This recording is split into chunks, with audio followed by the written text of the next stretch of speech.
Hey there, Vinnie from Project Frugal. Now that Sharesies have indicated they're updating their fee structure to take effect at the end of January 2023, we're going to deep dive into the portfolio, into Denise's portfolio. We're also going to show you my portfolio, and we're going to see what we're going to do in regards to what Sharesies have done. So you don't want to miss out on this. Stay tuned.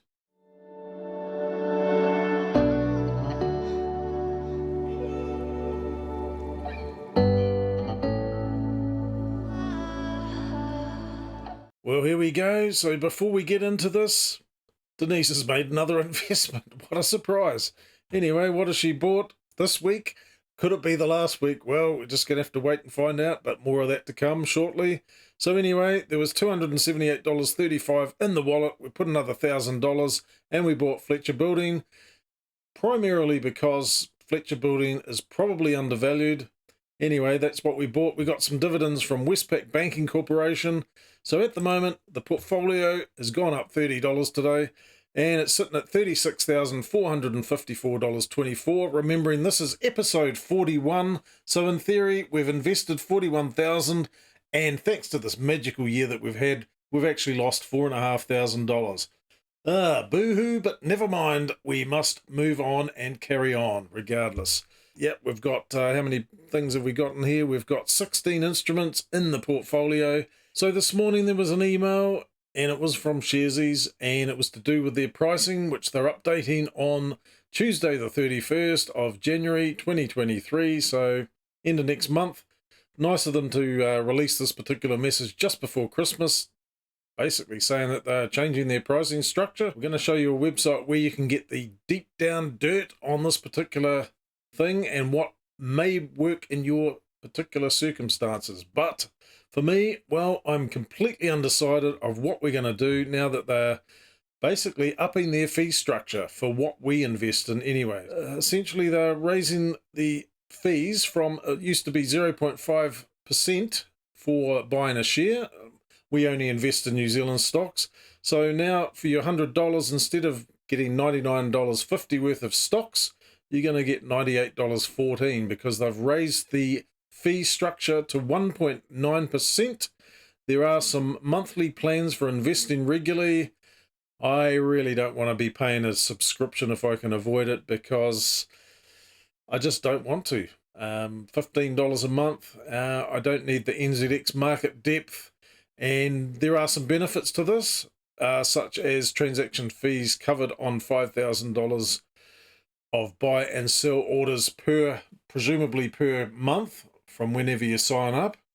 And if you do auto invest, you can do up to $10,000 worth of auto invest orders without getting charged. Yeah, $15 a month times 12 months, quite a bit. Yeah, I'm not sure if we want to go down that route. What are we talking there? $360, something like that. 12 months, $1,520, maybe not, maybe $180. I suppose that's not so bad in the scheme of things if you are able to invest or basically cover your fees for that particular portion. If it's going to be less than that, $180 odd a year, then it's probably worth it. But that's still a lot of money that you would have to put into this to make it worthwhile. So I'm not sold at this stage. They've also put some money on the, well, you got to pay for the kids' monthly plan. Looking at this, I'm not sure if this is compulsory or not. Well, it says here, if you choose a plan, it'll automatically renew each month. You can upgrade your plan at any time and it'll be active immediately. Cancelling or downgrading your plan will take effect at the end of the active plan's term. Okay, the monthly fee only covers transaction fees on the orders you place within your coverage balance. It doesn't cover other fees such as currency exchange fees or card top-up fees. Currency exchange fees being if you're investing in Australian or US stocks, which I don't. I only invest in New Zealand stocks, but we do have some ETFs in the US 500 and other things, but that's on a different platform called Invest Now, which I think is quite a good platform.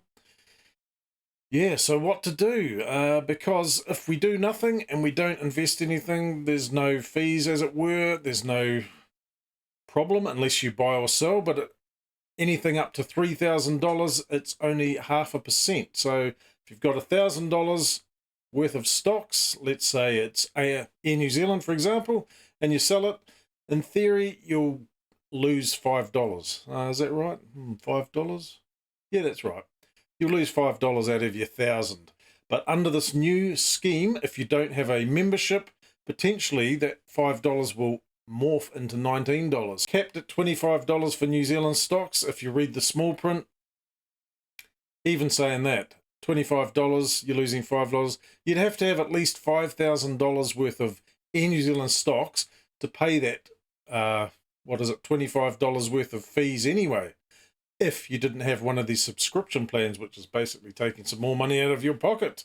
Many of the investors on Sharesies don't have huge, big balances, so that's kind of out of the picture. So it's not like I have $5,000 worth of any one particular stock. Well, actually, that's not true.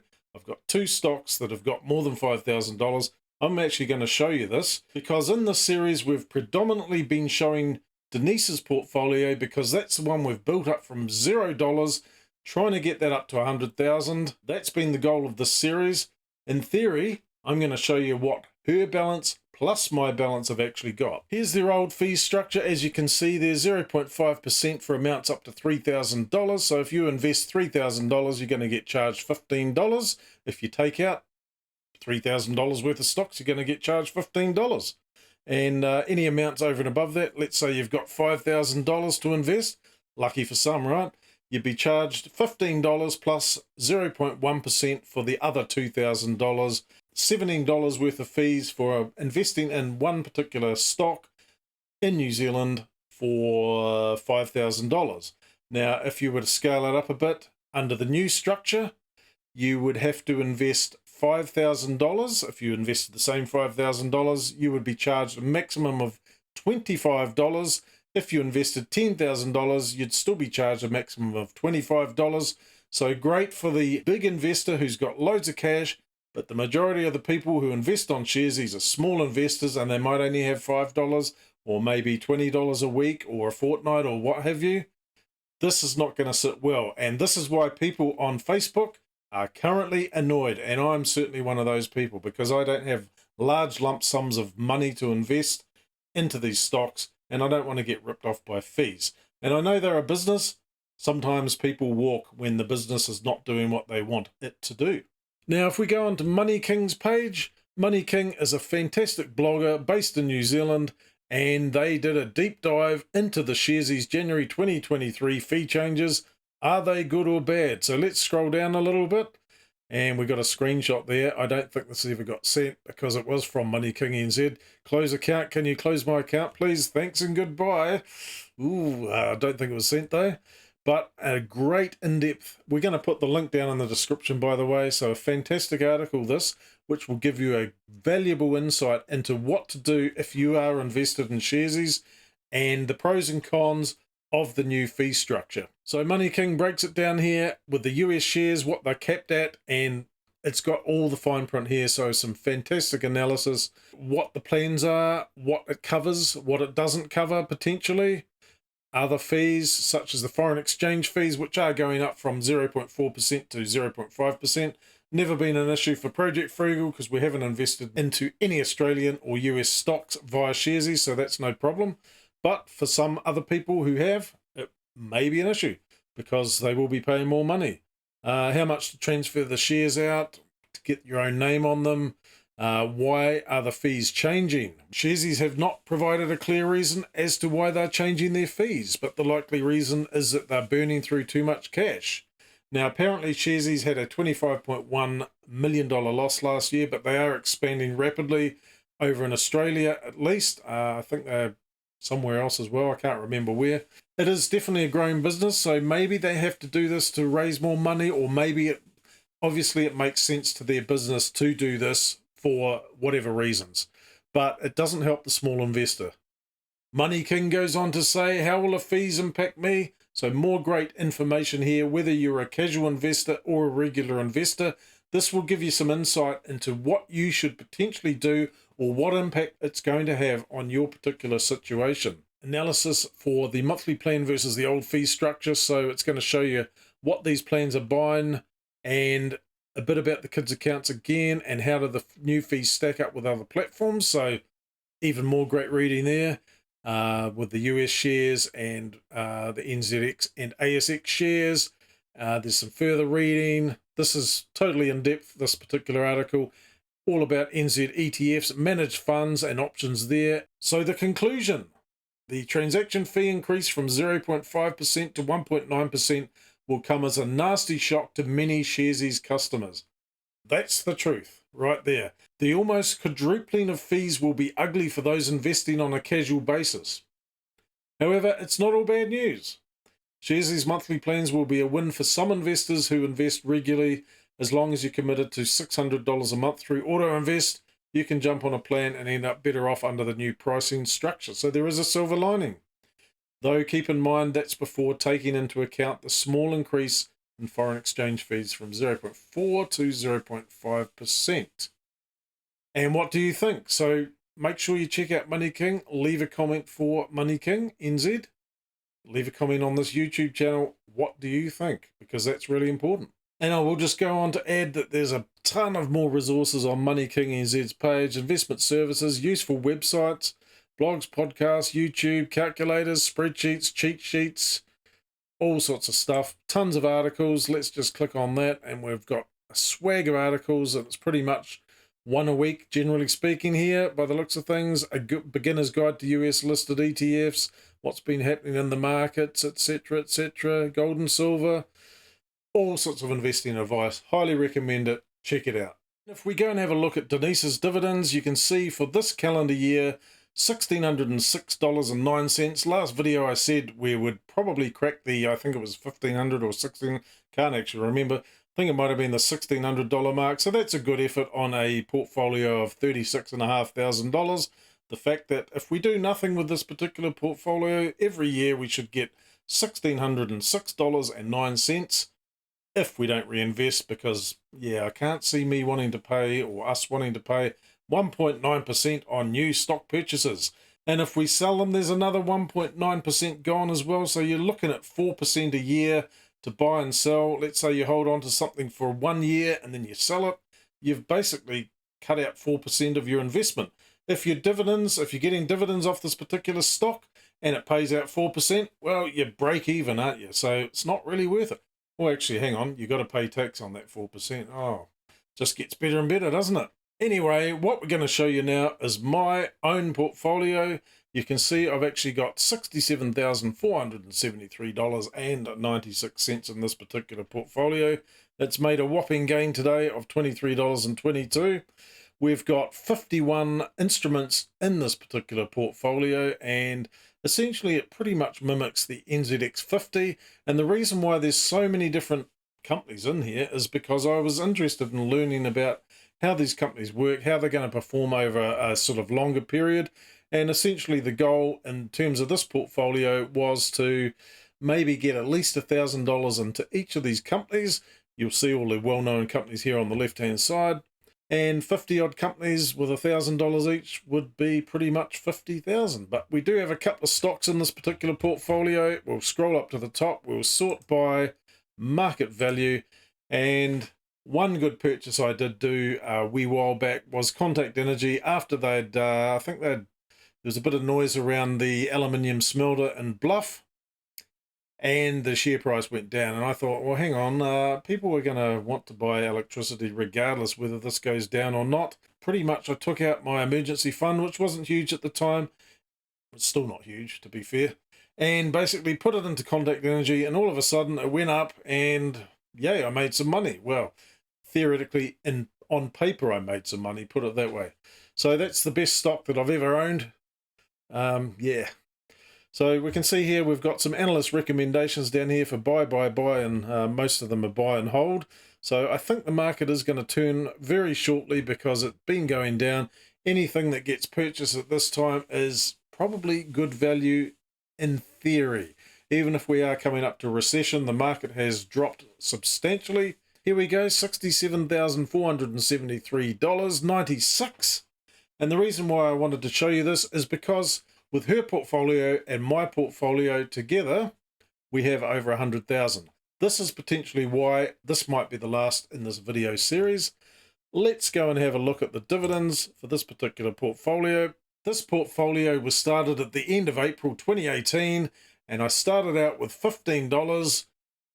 That's all I had at the time, and basically was putting in $25 a week until I was able to put some more in, until we got our mortgage paid off, which was a couple of years ago, and then we were basically able to put our mortgage payments into the stock market, which is a good feeling and a good win at that point in time.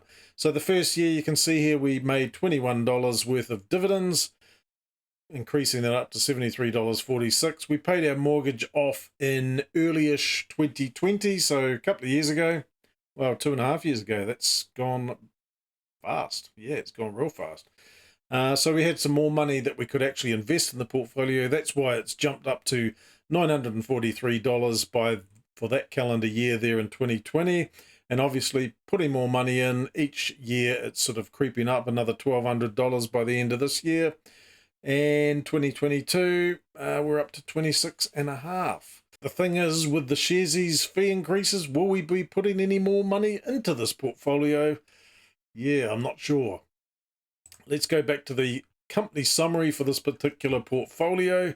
Let's go and have a look at the share allocation, because there's so many instruments. Everything is not in financial services like Denise's portfolio. In fact, most of it's actually in utilities. So we've got pretty much a third of it, mainly in Contact Energy, Genesis Energy, a little bit of Meridian and Mercury Energy, or Mercury NZ. And what's the other one? There's another one, Manawa, which formerly known as Trustpower. So that makes up the bulk of, well, a third of the portfolio, and lots of different, lots of diversity with this particular portfolio. But wait, there's more. Now we're going to look at both portfolios combined today. Yep, both portfolios, my portfolio, Denise's portfolio. We've made $53.58 today. That's enough money for a couple of pies anyway, so could be worse. So you can see here the portfolio balance is $103,928.20. How much money have we put into this? Well, pretty much about $100,000. So there is a small profit on this over the last 4 years because the market's done so poorly. Things aren't where we want them to be, but if the market does pick up next year and we do nothing with this portfolio, who knows? This could increase to up to $120,000 all by itself without doing anything, essentially. A lot of these shares have actually lost money, but that's the way it goes with a whole lot of them, especially with the market the way it's been this year. The lowest holding there is $870, and we've got quite a few that are over 1,000, more and more and more, some over 4,000, up to $9,333.65 for Contact Energy, which is only in my portfolio, not in Denise's portfolio. The week has been not good. The fortnight hasn't been good. The month, well, it was a great end of the month, shall we say, and it's pretty much gone down a little bit from there. And it's the usual story with the market, up and down, up and down. So in terms of these combined portfolios, it's pretty much hers as a subset of mine, because I thought maybe we could leverage off what we've learned of my portfolio to put into her portfolio. As you can see here, there's a lot of payments. Most of these are peanuts, you realize, so some of them could pay anywhere from, I don't know, $8 up to, I think the best one is about $230. So each of these represents essentially one particular payment, and I think there's roughly about 100 and, well, it's just over 100, closing in 120 of these little things here. So essentially we get paid something, whether it's $8 or anywhere up to a couple of $100 once every 3 days, which is great. You know, it would be nice to continue this. You just got to roll with the punches on this. And if we have a look at the share allocation, this will be a bit more split. So we still have a lot in financial services. This is the combined portfolio. So almost a quarter. Utilities is slightly smaller, almost a quarter as well. And the rest of it is in all the other things. So we have technically made it to 100,000. Not the way I would have wanted it. Ideally, this one would have slowly got built up while we put more money into Denise's portfolio, and eventually we would have had $100,000 in each and be laughing all the way to the bank, off to the Bahamas to spend some quality time with Sam Bankman-Fried. Oh, hang on, he's not there anymore. Well, that's no good. Now, this is the best part of this whole portfolio. It is the dividends, because we're dividend investors, And as you can see, this is the combined portfolios for both of them. So we've been chucking most of the money into Denise's portfolio. It is fiscally more appropriate to put more money into her portfolio, considering she is on a lower tax bracket than I am. So as you can see, as we showed before, the 2018 year, $21, $73, $943, and then a massive jump up to $2,683, and then another pretty decent jump up to $42.61. So if we're able to continue this portfolio at the same rate, I would suggest in another year's time, at the end of 2023, this should be roughly closing in on $6,000 for the year, which would be nice. It would be over $100 a week on average of dividends. So if someone said to you, here's $100, here's $100, here's $100 every week, let's say on a Friday, that would be great. Who wouldn't say no to that? However, that might not actually happen based on the fact that we might not be investing any more money into Sharesies. I'm not sure what we're going to do. And what do you think that Project Frugal should do with our $100,000? Should we take it out? Should we leave it there and just collect the dividends?